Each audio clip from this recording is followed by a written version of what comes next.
வணக்கம், welcome to life horoscope. இப்போ நம்ம வந்து 2026 டீட்டெயில் ப்ரிடிக்ஷன் இந்த ராசியை பற்றி கொடுத்துருக்கோம், நட்சத்திரத்தை பற்றி கொடுத்துருக்கோம். ஸோ நிறைய வீடியோஸ் கொடுத்துருந்தாலும் இப்போ டீட்டெயில் ப்ரிடிக்ஷன் இன்னும் டீப்பாக அனலைஸ் பண்ணி நான் ஒரு அஸ்ட்ராலஜராக ஷேர் பண்ணி இந்த வீடியோவை நான் பண்ண போகிறேன். நான் வந்து வெல்கம் பண்ணுறேன் அஸ்ட்ராலஜர் ரேவதி ராஜேஷ் கண்ணா என்னோட இன்றைக்கி இணைகிறாங்க. ஸோ நம்மளோட இன்றைக்கி ஒரு டீட்டெயில் ப்ரிடிக்ஷன் அவங்களோட நான் ஷேர் பண்ணி பார்க்குறேன். நம்மளுடைய ஃபாலோவர்ஸ் எல்லாருக்கும் ஒரு வெல்கம், வணக்கம் சொல்லுங்க மேடம். அனைவருக்கும் வணக்கம், இனிய புத்தாண்டு வாழ்த்துக்கள்.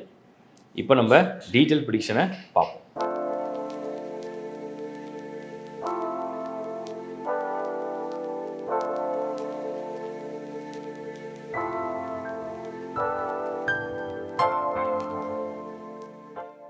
மேஷ ராசி. இப்போ ராசிகளில் முதல் ராசி இந்த மேஷம். இந்த மேஷ ராசியை பொறுத்த வரைக்கும் 7.5 சனியை பற்றின நிறைய பயம், ஒரு எல்லாருக்கும் ஒரு சின்ன ஒரு வருத்தம் இருக்குது. மேஷ ராசினா ஏதாவது ரொம்ப மோசமாக நடக்குமா அப்படின்னு. எல்லா மேஷ ராசிக்கும் இது நடக்காது அப்படிங்கிறது தான் என்னுடைய கருத்து.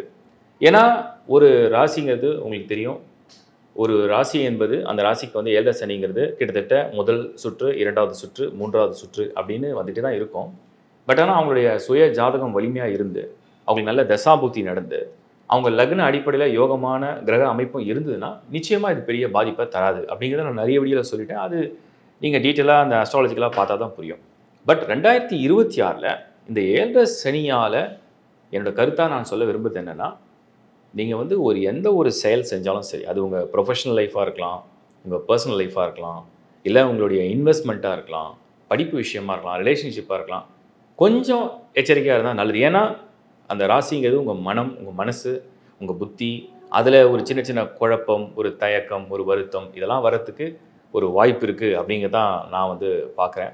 ஸோ அதனால் வந்து எந்த ஒரு செயலை செய்கிறதுக்கு முன்னாடியும் ஒரு பிரார்த்தனை, பொறுமை, நிதானமான முடிவு, நல்ல ஆலோசகர், நல்ல மனிதர்கிட்ட ஒரு ஆலோசனை கேட்டு செஞ்சால் நல்லது அப்படிங்கிறது தான் அதோடைய ஒரு பொதுவான கருத்து. இப்போ இவங்க வந்து நீங்கள் மேடம் நீங்கள் சொல்லுங்கள், 2026 இந்த மேஷராசியை பற்றி ஒரு ஓவரால் இந்த வியூ கொடுத்தாலும் கூட பர்டிகுலர் ஹெல்த்தில் ஏதாவது கவனமாக இருக்கணுமா, ஏதாவது பாதிப்புலாம் கொடுக்குற மாதிரி இருக்கா அப்படிங்கிறத நீங்கள் கொஞ்சம் டீட்டெயிலாக சொல்லுங்கள். கண்டிப்பாக. அதாவது 12 ராசியில் முதல் ராசின்னு அழைக்கக்கூடிய மேஷ ராசி. ஸோ இந்த மேஷ ராசின்னு அப்படின்னு எடுக்கும் போதே வந்து பார்த்திங்கனாக்கா அதோட அதிபதி வந்து செவ்வாய். ஸோ இந்த 7 நாட்டு சனிகளை பற்றி நிறைய விஷயங்கள் பேசியிருந்தாலும் ஆரோக்கியம் அப்படின்னு பேசும்போது நம்ம ராசியை விட லக்னத்துக்கு தான் முக்கியத்துவம் கொடுப்போம். அந்த லக்னம் எடுக்கும்போது மேஷ ராசிக்கு ருணரோக சத்ரு அதிபதி புதன் பகவான். ஸோ இந்த வருடம் பிறக்கும் போதே அந்த புதன் சொல்லக்கூடிய பிளானட்டரி பொசிஷன் வந்து 9ஆம் பாவத்தில் அஸ்தங்கத்தில் உட்கார்ந்துருக்காரு. ஸோ அந்த ப்ராசஸில் பார்க்கும்போது சில நோய்களுக்கு தீர்வை இந்த வருஷம் மேஷராசி பார்ப்பாங்க.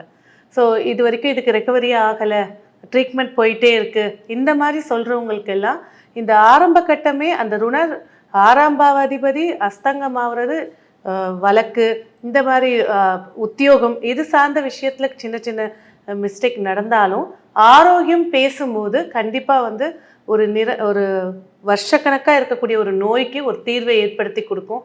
அதே நேரத்தில் இந்த வயதானவர்கள் அப்படின்னு சொல்லும்போது 9ஆம் பாவம் சொல்லும் போதே வந்து பார்த்திங்கன்னா இடுப்புக்கு கீழ்ப்பகுதியில் அந்த தொடை, முட்டி, மூட்டு இது சார்ந்த பிரச்சனைகள், நரம்பு வீக்னஸ். ஏன்னா இப்போ உள்ள காலகட்டத்துக்கு 10 வயசு குழந்தையிலேருந்தும் சரி, 80 வயசு குழந்தை வரைக்கும் சரி, அந்த இடுப்புக்கு கீழே இருக்கக்கூடிய பகுதிகள் மேஷ லக்னம் அப்படின்னு பிறந்திருக்காங்கன்னா அந்த ஆரோக்கிய சம்பந்தப்பட்ட பிரச்சனைகளும் இது சார்ந்த விஷயத்தில் இந்த உறுப்புகளில் அதிக கான்சன்ட்ரேட் பண்ணுறது சிறப்புகளை ஏற்படுத்தி கொடுக்கும். அதே போல் வந்து பார்த்திங்கனாக்கா இந்த புதன் பகவான் அப்படின்னு சொல்லும்போது அவர் தான் வந்து உண்மையிலே சொல்லணும்னா கல்விக்கான காரகரும் அவர் தான். ஸோ அப்போ இந்த மேஷ ராசி சரி, மேஷ லக்னம் சரி, கல்விகள் எப்படி இருக்குன்றதை கொஞ்சம் சொல்லுங்கள். அதாவது மேஷம் அப்படிங்கிற ராசியை பொறுத்த வரைக்கும் இப்போ நீங்கள் கல்வி ஒரு மாணவர் எடுத்துங்க, மாணவர்களுக்கு வந்து வயசு கண்டிப்பாக கிடையாது, 40லேயும் படிக்கிறாங்க, 30லேயும் படிக்கிறாங்க. பட் நாம் என்ன நினைக்கிறோன்னா அந்த டீனேஜ் மெயினாக வந்து 10th +2 அதுக்கப்புறம் காலேஜ், அப்புறம் ப்ரொஃபஷனல் கோர்ஸ்க்காக எழுதக்கூடிய ப்ரிப்பரேஷன், அந்த எக்ஸாம்ஸ், இதில் என்னென்னா இந்த 12ஆம் இடத்துல சனி இருக்கிறதுனால மேஷ ராசியை சேர்ந்தவங்களுக்கு நிறைய ஸ்டூடெண்ட்ஸ்க்கு வந்து ஒரு சின்ன பய உணர்வு. அது என்னென்னா நம்ம வந்து கண்டிப்பாக பாஸ் ஆகிடுவோமா, இந்த வருஷம் அந்த சீட்டு கிடைச்சிருமா, இல்லை ஏதாவது டிலே ஆகிடுமா, இது சம்டைம்ஸ் வந்து சில பேருக்கு வந்து ஹெல்த் இஷ்யூ, அந்த சமயத்தில் தான் ஏதாவது இந்த எக்ஸாம் ஃபீவர் மாதிரி திடீர்னு வந்து அவங்கள வந்து பாதிக்குது.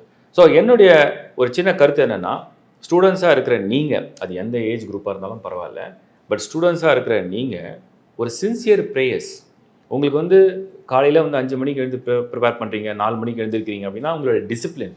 பட் அதை தாண்டி ஒரு சின்சியர் ப்ரேயர்ஸ் என்னென்னா, உங்களை ஆழ் மனசில் அதை வந்து ஒருநிலைப்படுத்தி, ஓகே அந்த மைண்டை வந்து ஃப்ரெஷ்ஷாக ஒருநிலைப்படுத்தி அதுக்கப்புறம் ஃபோக்கஸ் பண்ணி படிக்கும்போது இன்னும் அந்த ரிசல்ட்ஸ் பெட்டராக இருக்கும். அதே மாதிரி இந்த 7 சனி ஏகப்பட்ட சோதனைகளை உங்களுக்கு கொண்டு வரலாம். யூ ப்ராக்டிஸ் மோர்.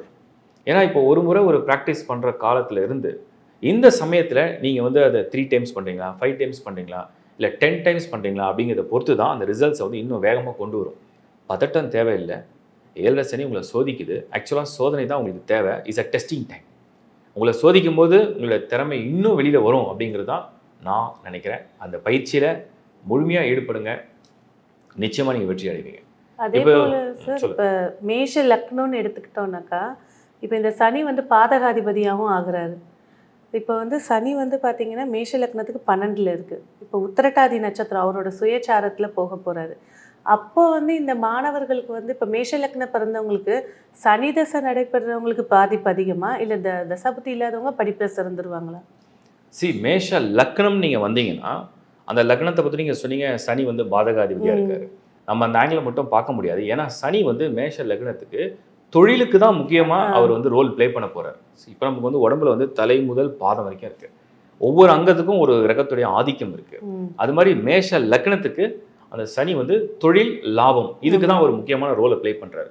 இப்போ இங்கே ஸ்டூடெண்ட் வரும்போது நாம் ஃபோக்கஸ் பண்ணி பார்க்க வேண்டிய ஏரியாஸ் ஒன்று ஒரு ஒரு பேசிக், ஒரு சப்போஸ் 5வது படிக்கிறாங்க, 6th ஸ்டாண்டர்ட் படிக்கிறாங்கன்னா அது வந்து 2nd ஹவுஸையும், 4th ஹவுஸ் வந்து அவங்களுடைய அந்த ஹையர் எஜுகேஷன், 5th ஹவுஸ் வந்து அவங்களுடைய காலேஜ் சம்மந்தப்பட்டதாகவும், 9th ஹவுஸ் வந்து அவங்க மாஸ்டர்ஸை சம்மந்தப்பட்டதாகவும் நம்ம வந்து அடுக்கடுக்க எடுத்துரும். ஸோ அந்த மாதிரி பார்க்கும்போது இந்த சனியுடைய பாதிப்பு அவங்களுக்கு வெறும் மன ரீதியாக, உடல் ரீதியாக சில தொந்தரவுகளை கொடுத்தா தான் உண்டு. அதுக்கும் இவங்களுடைய படிப்புக்கும் சம்மந்தம் இல்லை, பயப்பட தேவையில்லை. ஏன்னா இப்போ சனி இங்கேருந்து 3ஆம் பார்வை 2ஆம் இடத்தை பார்ப்பார்ல. இப்போ ஆரம்ப கல்வி குழந்தைகளுக்கு ஹெல்த் இஷ்யூஸ் தான் இருக்குமா? நிச்சயமாக குழந்தை பருவத்தில் உள்ளவங்க ஒரு 5th ஸ்டாண்டர்ட் பண்ணுறாங்க, இவங்களுக்கு இந்த சனியுடைய பார்வை அவங்க சாப்பிட்றது அலர்ஜி, கோல்டு காஃபு அலர்ஜி இந்த மாதிரி விஷயங்கள் தான் அந்த பார்வை இருக்குது. இப்போ குழந்தைங்கன்னும் போது அவங்க ரொம்ப அவேர்னஸோட இதை தான் சாப்பிடணும், இப்படி தான் சாப்பிடணும்லாம் இருக்க மாட்டாங்க. ஐஸ்கிரீம் பார்த்தா ஆசைப்படுவாங்க, எதை பார்த்தாலும் ஹோட்டலில் போனால் கேட்பாங்க. ஸோ அவங்க அதை வந்து அவாய்ட் பண்ணாங்கன்னா, அவங்க பேரண்ட்ஸ் டேக் கேர் பண்ணாங்கன்னா போதும். ஓகே.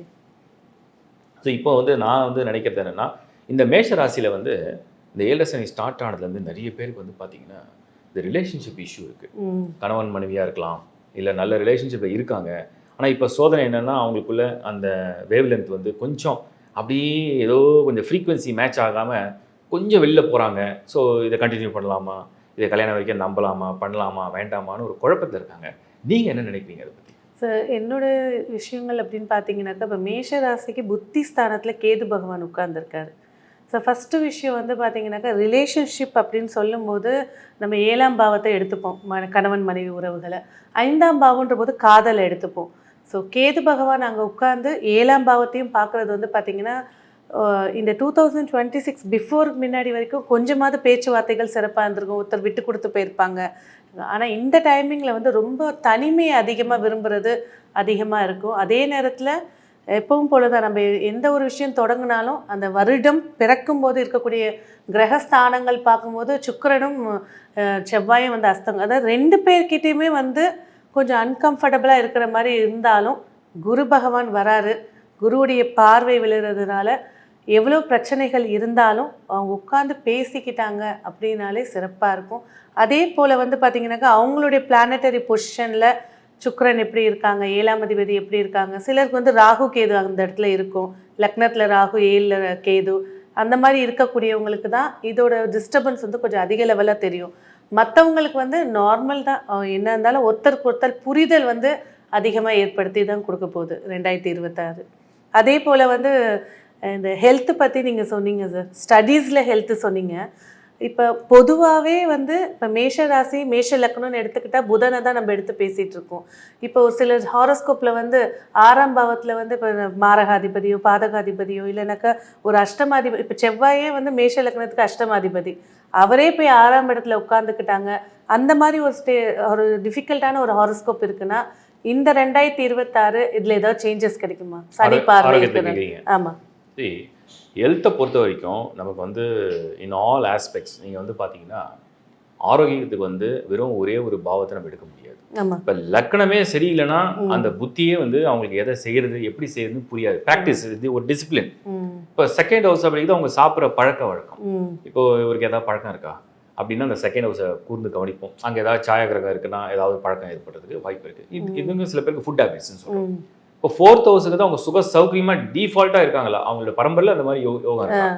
ஆறாவது வீடு அப்படிங்கிறது அவங்களா எதிராளிகள் மூலியமாவோ அவங்களுடைய வாழ்க்கையுடைய கடினமான சூழ்நிலைகள் மூலியமா வரக்கூடிய நோய்கள், விபத்துக்கள், அதை சம்மந்தப்பட்டது. அப்போ நம்ம இந்த எல்லா இடங்களையும் பார்த்தீங்கன்னா நோய்கள் அப்படின்னா அது யார் தருவா முதல்ல அதை நம்ம எடுத்துப்போம். இப்போ மேஷ ராசியை பொறுத்த வரைக்கும் பொதுவாகவே எல்லாருக்கும் நோய்கள் அப்படின்னா அது சனி கொடுக்கறது. ஏன்னா சனி வந்து டிசிப்ளினரி ஆக்டிவிட்டிஸ் இல்லாத போது நோய் வந்துடும். செவ்வாய் வந்து அதிகமான உணர்ச்சி வசப்படக்கூடிய குணத்தினால வரக்கூடிய நோய்கள், பரம்பரையாக வரக்கூடிய டிஎன்ஏ, அவங்க பரம்பரை ரத்தத்துலேருந்து என்னென்ன இருக்கு.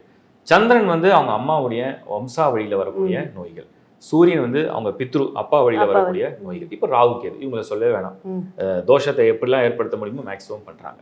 இப்போ இந்த மாதிரி ஆஸ்பெக்டில் பார்த்தீங்கன்னா மேஷத்துக்கு இப்போ நோய்க்கு முக்கியமான கிரகமாக வந்து தாக்கக்கூடியது சனி தான்.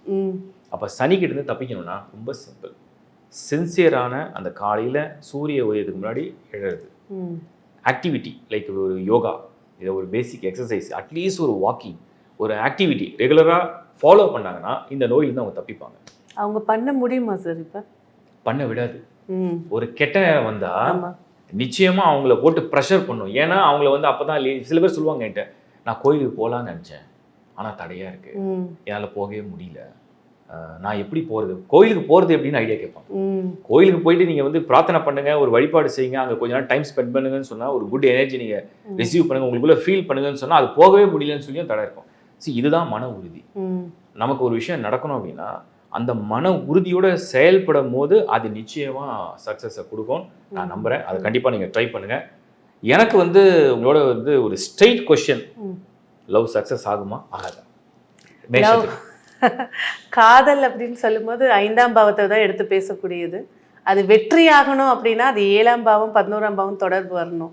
ஸோ அப்போ வந்து பார்த்தீங்கன்னாக்கா 5ஆம் பாவத்தில் கேது பகவான் உட்கார்ந்துருக்காரு. இப்போ சுக்கிரன் சாரத்திலே பயணிச்சிட்டு இருக்காரு. ஸோ கொஞ்சம் பிரேக்கப் ஆகிறதுக்கும் வாய்ப்புகள் இருக்குது. விட்டு கொடுத்து போகும்போது சில இடத்துல கொஞ்சம் அமைதி காத்துட்டு போகும்போது இவங்களுடைய காதல் வந்து சக்ஸஸ் ஆகிறதுக்கும் கண்டிப்பாக வாய்ப்புகள் இருக்குது. ஏன்னா வெறும் நம்ம வந்து டிரான்சிட்டோட பிளானட்டரி பொசிஷன் வச்சு தான் சொல்லிட்டு இருக்கோம். உங்களுடைய ஜாதகத்தில் 5ஆம் பாவத்திலே சூரியனே உட்கார்ந்துருக்கலாம், தொடர்புகள் ஏற்படுத்தியிருக்கலாம். அதோட தசாபுத்தி நடக்கும்போது இப்போ இந்த குருவுடைய தொடர்பு ஏற்படுறது கண்டிப்பாக வந்து காதல் வெற்றி பெறத்துக்கு வாய்ப்புகள் இருக்குது. அதே போல் சார் நீங்கள் இப்போ சொன்னீங்க ஒரு சில விஷயங்கள் வந்து அவங்க முயற்சி பண்ணும்போது முடிக்க முடியாத மாதிரி விஷயங்கள் ஏற்படும். ஸோ முயற்சி பண்ணாக்கா அவங்க சக்ஸஸ் ஆகலான்னு சொன்னீங்க. ஆனால் எனக்கு என்ன கொஸ்டின், இப்போ லாபஸ்தானத்துலேயே ராகு உட்கார்ந்துருக்கு. சரி, அது பாதகம் 2வது விட்டுறல லக்னத்துப்படி. இப்போ பாதகத்தில் ராகு உட்கார்ந்துருக்கிறது இவங்களோட மைண்டு இன்னொரு உலகத்தை சார்ந்து இருக்குமா? ஆசைகள் ரொம்ப ஓவராக அதிகமாக இருக்குமா? நிச்சயமாக இதுதான் ஒரு நல்ல கேள்வி. 2026 மேஷத்தில் இருக்கவங்களுடைய எல்லாருடைய மனநிலையுமே வந்து ஒரு சக்ஸஸ், ஒரு பணம், ஒரு வெற்றி, ஒரு தொழிலில் வந்து ஒரு மாற்றத்தை நோக்கி அவங்க மைண்ட் வந்து ப்ரிப்பேர் ஆகிடுச்சு. எல்லாருக்குமே மேஷத்தை சேர்ந்த ஆல்மோஸ்ட் எல்லாருக்குமே அந்த மைண்ட் வந்து செட் ஆகிடுச்சு. ஆனால் ரிசல்ட்டை கொடுக்குமா அப்படின்னு கேட்டிங்கன்னா சனி தடையாக இருக்குது. மனசை குழப்பம் பண்ணுறதுக்கு கேது 5th ஹவுஸில் அவங்கள குழப்பம் பண்ணிகிட்டு இருக்கு. ராகு 11th ஹவுஸில் ஆசையை தூண்டிகிட்டு இருக்கு. ஒரு பக்கம் தடையாக இருக்குது, ஒரு பக்கம் குழப்பமாக இருக்குது, ஒரு பக்கம் ஆசையை தூண்டிகிட்டு இருக்கு. குரு வேற பார்க்க இப்போ அந்த குரு வந்து எதை பார்க்குறாரோ அதோட ஆக்டிவேஷன் அங்கே நடக்க போகுதுன்னு அர்த்தம். அப்போ ராகு தான் ஆக்டிவேஷன். ராகுவுடைய பொசிஷன் மேலே குருவுடைய பார்வை விழுது, அதனால ஆர்வம் இருக்குது. ஆனால் சனி வந்து அந்த 12ல் இருக்கிறதுனால இந்த குழப்பம் நீடிக்குது. குரு எப்போ மாறுறாரோ கடகத்துக்கு வந்து இந்த ஜூனில் வந்து ஒரு மாறின பிறகு அவர் பார்வை சனி மேலே விழும். அப்போதான் அவங்களுடைய அந்த ஆசையெல்லாம் ஓரளவுக்கு ரிசல்ட்டை கொண்டு வரும். ஓகே, அப்போதான் அவங்களுக்குள்ள வந்து என்ன யதார்த்தம், எது வாழ்க்கை முறை அப்படின்ற ஒரு தத்துவம் தெரிய ஆரம்பிக்கும். அவங்க கடைசியாக அடையக்கூடிய அந்த பலனை நெருங்குவாங்கன்றதை நான் வந்து புரிஞ்சுக்கிறேன். ரொம்ப டீட்டெயிலாக எக்ஸ்பிளைன் பண்ணிங்க. மேஷராசியை பற்றி நம்ம 2 பேரும் பார்த்தோம். ஐ திங்க் எல்லாருக்கும் ரொம்ப கிளாரிட்டி கிடச்சிருக்கும்னு நினைக்கிறேன். நல்லா பிளான் பண்ணுங்கள் 2026. எங்களுடைய மனமார்ந்த வாழ்த்துக்கள் உங்களுக்கு. இப்போ நீங்கள் பார்த்தது ஒரு வருஷத்துக்குண்டான 2026க்குண்டான ஒரு பொதுவான பலனை டீட்டெயிலாக நம்ம வந்து அதை பிரித்து கிளியராக பேசணும். இது வந்து இதையும் தாண்டி உங்களுடைய ஜாதகம், சுய ஜாதகம், அதில் வந்து உங்களுடைய லக்னம், நான் எப்பவுமே சொல்கிறது தான், இப்போ உங்களுக்கும் அது தெரியும்னு நினைக்கிறேன். இந்த லக்னம், அதோட தசா, அதோடைய புக்தி. லக்னம் என்பது உங்களுக்கு என்ன விதிக்கப்பட்டது, உங்கள் விதி எப்படி பயணம் பண்ணுது. இப்போ ராசி என்பது உங்களுடைய மனநிலை, உங்களுடைய ஆசைகள். உங்களுடைய தசா புக்தி என்ன, உங்கள் தசா அப்படிங்கிறது உங்களை ஆளுமை செய்யக்கூடிய ஒரு பர்டிகுலர் கிரகம், particular planet.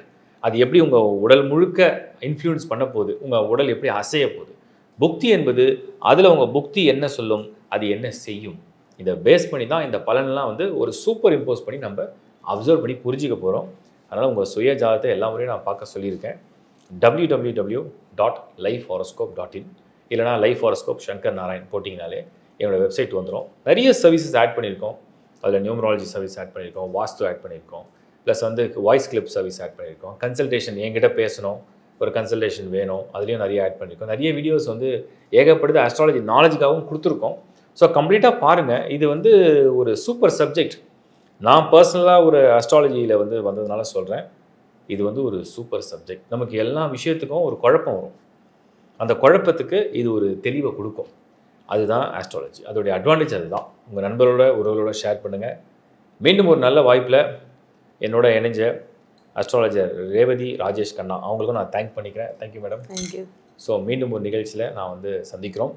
Is bye from Shankar Narayan. வணக்கம். நன்றி.